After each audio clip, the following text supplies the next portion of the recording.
Okay, so after using the Xrig deployment tool, after saying that it was in the 3D Studio Max root folder, um, when you restart Max, you should have a drop down here for Xrig. The most important one for you if you're just building a rig from scratch is the Xrig wizard.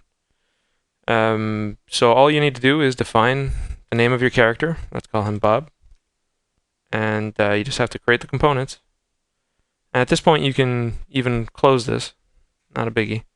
Go into your viewport, and at this point, you're just moving these points, these markers, so that it fits onto your mesh. So normally you'd have a mesh here. For the sake of visualization, I'm just keeping it without the mesh so you can see what I'm doing. I'm grabbing the points, rotating everything so that it snaps on to whatever your character is like. So at this point, you'll also notice that every time you move something, the bones are showing you where they're going to snap onto. So you have a lot of points that you can move around to fit your character.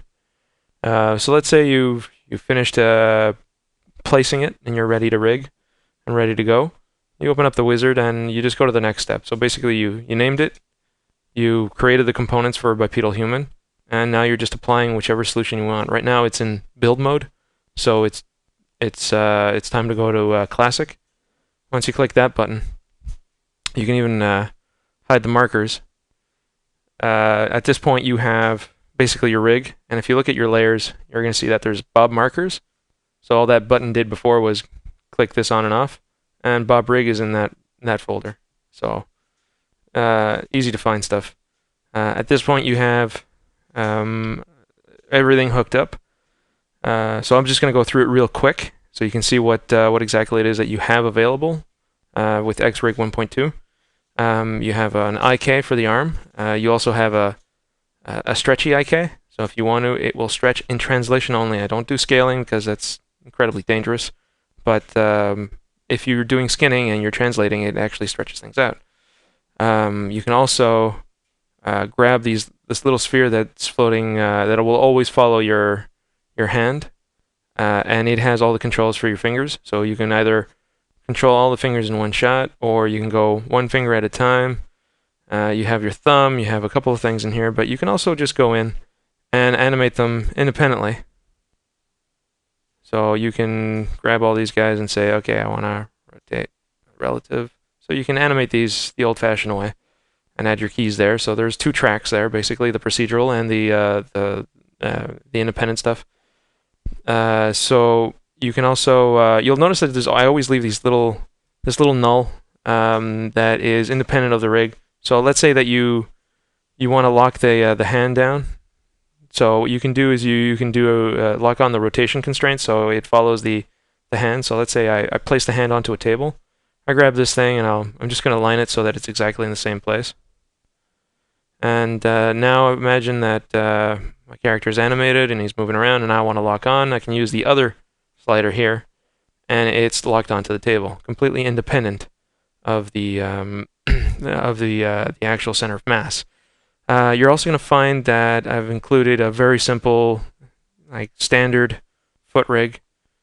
There's no extra objects other than the IK there.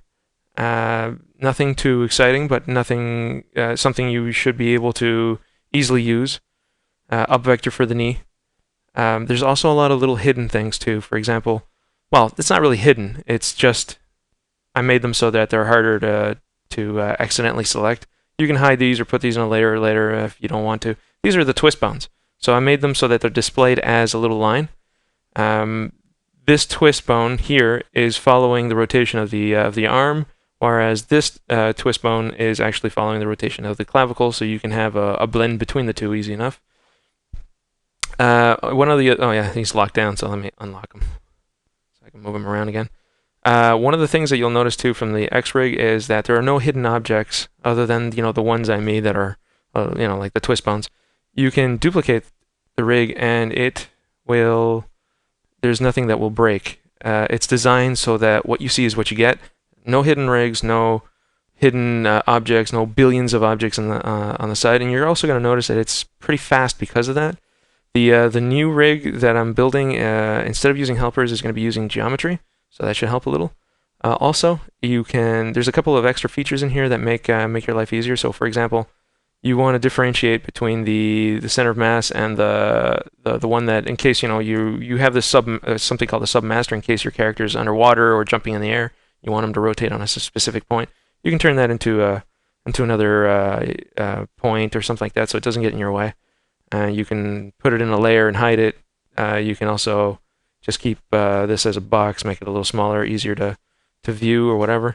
There's a lot of visual controls. So, for example, if I select one of these bones, I can lock it down, and now whatever I do to this one bone will actually happen to all the ones I've selected. So if I want to take a look here, I can turn them into edge joints. So they're still just wires, but here they're solid. And if you want to, you can turn them into lines. This is actually pretty nice to see the lines interior. And if you're having trouble figuring out what to select, actually, that's what the pin display is for. You can show these circles, for example. So now it's part of the same object, right? So it's not like it's like an extra constraint or something like that, where I've seen a lot of rigs where they create these circles and they constrain everything. No, this is actually the bone itself. So there's no extra stuff. It's the bone. If you're an XSI user, you're probably going to like the edge spike. But for the sake of just for this video, I'm just going to turn it into the solid joint and grab any one of these now, and you can change their radius and so on. And you can do a lot of things. So you can change it to your heart's delight. Also, one of the things that's useful about these little extra objects that I usually call them pins. Originally, they were pins; they weren't circles. But circles seems to be the thing or rings is what people like to use most often than not. But if you want to, you can also grab these and go. Let's say in the pin display, you can say I want a 3D pin. I'm going to make it smaller, and I'm going to offset it on the Y. So now you can select it from the back, like that, like a pin, like a voodoo doll. So you could have them all sticking out on the outside. The only disadvantage of having a pin versus a ring is that, yeah, they're fun to use and they're easy to spot, but they're also behind your rig. So if you're in front view, you're going to have to go behind and grab the pin. So it's up to you. It's you can do that with any object. You can put a little pin on the hand, so it's easy to select the hand. You can do things also, like for example, if you've created like the view, like the visualization that you like the most for your rig, and someone else likes it differently, that's not a problem. I've included something called Animation Depot. You can add it to the master. Here with Animation Depot, what you can do is you select a location, and it's going to save basically a pose or an animation, and it'll create a little thumbnail for you. And you can organize all your animations that way. And one of the extra features that is in the Animation Depot is under the tool section. You can save your parameters so that if you had the same rig in another scene, you could load up your parameters so they have boxes, or if you prefer seeing wires with little circles, and you can load them. It's just a preference. It's whatever you want to do. So for the most part, this explains pretty much everything there is in here. You can also, for those of you that are rigging, you can also change the length on the fly. This is a homemade IK, so there's a lot of built-in features that allow you to go mess around with it. So roughly that covers just about everything you really need to know. And as far as the Xrig wizard goes, it's just 3 steps really. And I also added a couple of extra things over here on the sides so that you can actually go through different pictures that help you figure out where to place your pivots and so on. Because a lot of the work is in the pivot placement. And if you go too quickly with that and do something that is placed incorrectly, you're going to have a lot of trouble countering it in the with the skinning and so on. Usually that's not a great thing to do. So yeah, take care with the pivots. You can always move these pivots on the fly, and once you're done, you just do you can freeze your rotations and so on, and say done. That's pretty much it. So that should cover it.